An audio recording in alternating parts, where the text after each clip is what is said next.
Has the Republican Party lost its manners and possibly with that its principles? At least one GOP senator thinks so. Arizona Senator Jeff Flake, author of the new book, Conscience of a Conservative, joins me now to talk about that and the latest news. Senator, thanks for being here. Thanks for having me. All right. Just moments ago, the president tweeted out, "A great day at the White House." That's all it says right there. It is the first day for his new chief of staff and the last day for his incoming White House Communications Director, Anthony Scaramucci. Your thoughts on this and kind of what it means for this White House? I would agree with that. I think it is a good day.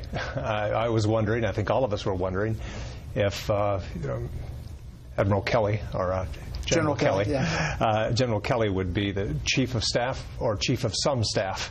And it looks as if he's going to be the chief of staff, and that's what the White House needs. So that's a welcome development. Do you think that this White House can get big things done with the current, staff and organization it has now? Well, there's a lot that we need to do. The White House has done some good things. Neil Gorsuch, putting him on the Supreme Court was a great thing. Some of the regulatory reforms that have gone on have been great.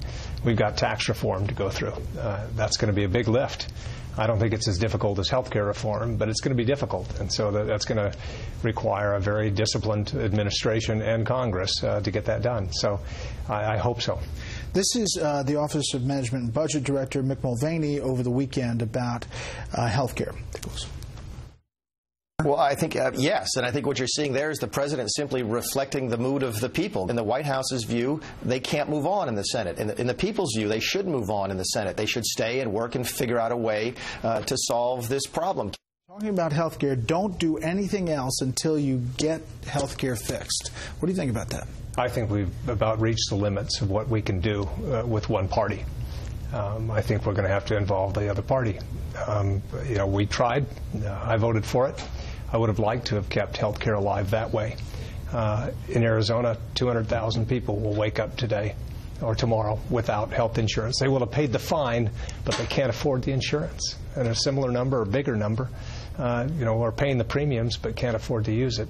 So we desperately need the reforms, but I think we reached the limits of what we can do as one party. You said you voted for that skinny bill, the vehicle by which they were hoping to get to conference committee, but the senior senator from Arizona did not.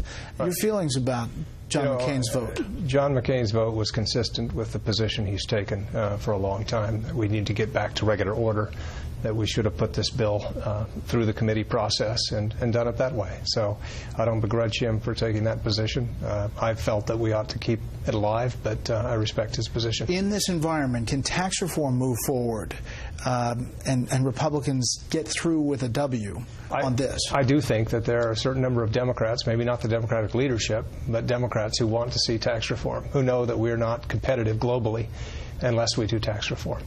So I think it's certainly a heavy lift, but not as heavy as health care. Health care affects people in a far more personal way, and it's far more difficult. All right, in your book, you write, among other things, "I regret having to write this book. I regret it because its a necessity is a sign that the American conservative movement, which has been a force for great good to our country and to the world, is lost. This book aims to describe how it went wrong and why, and how it might correct course. Given the state of our politics, it's no exaggeration to say that this is an urgent matter." I think it is. In 1960, 57 years ago, Barry Goldwater wrote the original Conscience of a Conservative because he felt the party had been compromised by the New Deal, or Republicans had been compromised. Today, we have a different challenge. I think that we are at risk of being compromised by things like intense nationalism and populism, protectionism, isolationism, anti-immigration fervor. These kind of things are detrimental in the long term, and I don't think that populism is a governing philosophy. If we want to stay in the majority as Republicans, if we want to actually accomplish conservative things, then we need to change. If that's the case, why did Donald Trump win so big over 17 other candidates in the Republican primary? Populism is called populism for a reason. It's usually popular.